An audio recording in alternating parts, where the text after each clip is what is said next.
Alright, here's the last one. The one that truly fits this game's name, the Dragon deck. This one is red, green, blue, and of course comes with the respective dice and banners. Alright, as always, as I've said in the other two videos, these each come with this good playmat. I feel it's a bit too big, but it has a nice pamphlet inside that may have revealed some new cards. And this really nice, concise rulebook. I really like I've said in both the other videos, but I really like how small, while still readable, they've made this rulebook. Like, it's really compact, really concise, really good.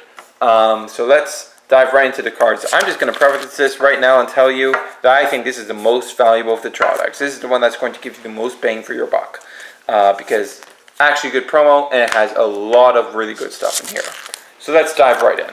First up, we of course have the deck's boss monster, the 7-cost Dragoborne, Born of Magma. 6/6, when it's summoned, you choose one of your die, make it a 6.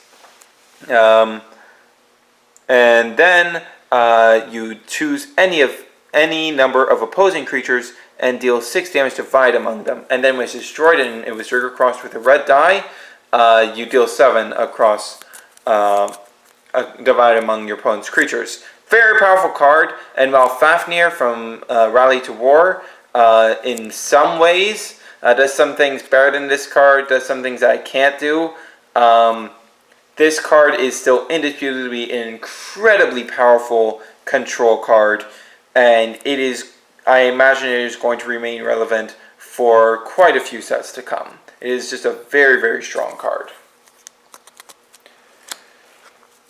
Then we have another exclusive, much less impressive, 5-cost, 4/4 Fort Burst, Thornbark Walker. I'm not very fond of this card. It's pretty high cost for just being vanilla, and all it has going for it is a Fort Burst, so you know.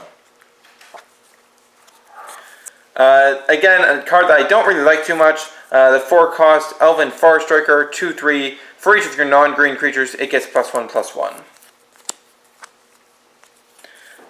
Vanilla, Primate Javelineer, 4-cost, 5/4. Now this is the good stuff. This is one of the things that I really love this trial deck for. So this card right here, Fleetwing Sprite, is your premier ramp card in the BTO1 format. Fleetwing Sprite is a 2-cost, 1/1, and when it's summoned, you may put a card from your hand into your resource zone untapped. And as the Fort Burst, put this card into your resource zone. It has amazing synergy with a lot of yellow cards and a lot of green's other cards. It sets up really well for a lot of combos early game or setting things up for the late game. And it's just an all-around amazing card. Highly, highly recommend. It is your best ramp option. And if you're playing yellow, it is well worth your while to mix with green to get some good ramp like this card. And like this next ambush. This next ambush is really good, Nature's Touch. So as with all ambushes, it's 2 to put down. When a creature at this forest is destroyed during your opponent's turn, if this card is an ambush, you may summon that creature. So you're able to get things like Fleetwing Sprites on summon, or Dragoborne on summon again. And that is pretty dang good. Then we have Leilania's Call, which again, I'm not very impressed with. You summon a cost 4 or less green creature or a cost 3 or less creature from your hand. And Fort Burst, put this card into your discard pile and summon a cost 7 or less creature from your hand. The most impressive part about this is its Fort Burst. And that, in the context of a trial deck, the trial deck tournaments, this does combo very nicely with stuff like Dragoborne. So there's that, but overall, I am not the most fond of this card. Then we have blue exclusive, 4-cost, Dramph Tomar Kingpin. A 3/4, when this creature is summoned, you may choose 2 die and exchange their value. So you can take your really shitty 1 and swap it with a 6 that your opponent rolled, and that's a good time. Its other ability is pretty irrelevant, but when this creature is trigger crossed with a blue die, increase the values of all of your die by 1. It's pretty decent. Yeah. Vanilla garbage. 2, 3, 2, Gilman Raider, whatever. Rejuvenate. This is a pretty good spell. So this is a 2-cost spell. For each of your forts with 1 or less barriers, draw a card. Then drag across green. Then put the top card of your deck into your resource zone. If you roll that green die correctly, this is a good cantrip ramp card, and it's Fort Burst. Lets you play this card without paying the cost. So it's pretty great. I like this card quite a bit. I'm a big fan of this card. Late game, it becomes a really amazing card. Just pretty nice. This is a really good card for the late game. All guns blazing. 6 cost. Choose an opposing fort and rest all creatures at that fort.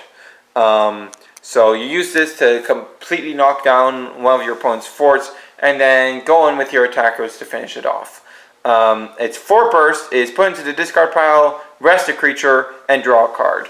Also very powerful. So for both effects, it is a very nice card, even if it is rather high cost. But that's just limited to the late game, where it's going to be very effective.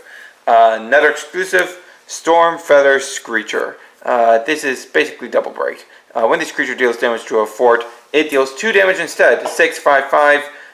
Drag across. What color is that even? Oh yeah, that's green. Drag across green. This creature gets +1/+1. I don't like this card very much. It's very high costed, and in the set we're going to have another double breaker that has hexproof on it. Terrax Earthshaker, and that card is much better at this kind of job. Very good 2-cost exclusive in Carefree Orc. 2/1 for 2. When this creature attacks, you may choose a creature and deal 1 damage to it. I like this card quite a bit. Really nice for dealing with any 1 defense things your opponent might have. Just clear them for free. Vanilla, 4-cost, 5/4. Another vanilla.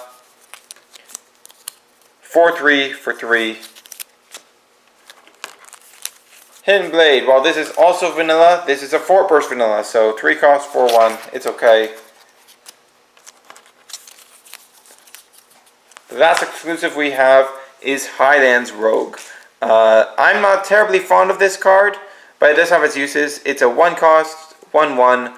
When this creature attacks a fort, if another of your creatures attack that fort during this turn, this creature gets +2/+0 for this turn. Now, this is most useful. This would be most useful for beating a Drago Shield, but the problem is you need to have another creature that attacked that same fort that turn. So that doesn't, like, it needs to be a very strong shield for this ability to be useful at all. So yeah, it's just I'm not terribly fond of this card. It can be really useful for breaking through really big Drago Shields, like 5 or 6 rolls. But other than that, it's not a card I'm terribly fond of. And lastly, we have Torch. Like All Guns Blazing, it is very much a late game card. Even though it's only a 3 cost, it's a card that you're going to want to use in the late game to clear something out of the way to go for game. For 3, you choose a creature and deal X damage to it, where X is the value of one of your red die, which you can make 6 with the Zarko Devash, of course. And Fort Burst, play this card without paying the cost. So that there's a lot of Fort Burst to be found in this deck, but not a lot of Ambush, and a lot of really nice cards. The Zarko Devash, Fleetwing Sprite, Nature's Touch, Rejuvenate, All Guns Blazing, Carefree Orc, all that kind of stuff. And of course, Torch. All solid stuff. But best of all is the promo. This is an amazing promo. The best of the Trial Deck promos. Aldean Verdant Protector. 3 cost, 3/3. When this creature is summoned, you may choose one of your barriers and move it to another fort. Then, when this creature is drag across with a blue die, choose 2 opposing dice and exchange their their values. Its most powerful effect is that first effect to move barriers, which allows you to focus your defenses on one fort if you're an aggro deck, or disperse your like give a fort back a barrier again, so that your opponent has to worry about it again if you're a slower deck, something like that. Just very, very good card. Like this card a lot. It is really, really good, and one of the big reasons to pick up Alpha Dominance, besides all the really good cards already in here. With that said, this video ran a bit longer than I expected it to, but with that said, that is all of the Dragoborne trial decks. I will have some match videos between these trial decks coming in the coming weeks. And with that said, be sure to subscribe for more Dragoborne and Buddy Fight content. And maybe check out my Patreon and give me some support. With that said, this is Hunter Surge, signing off.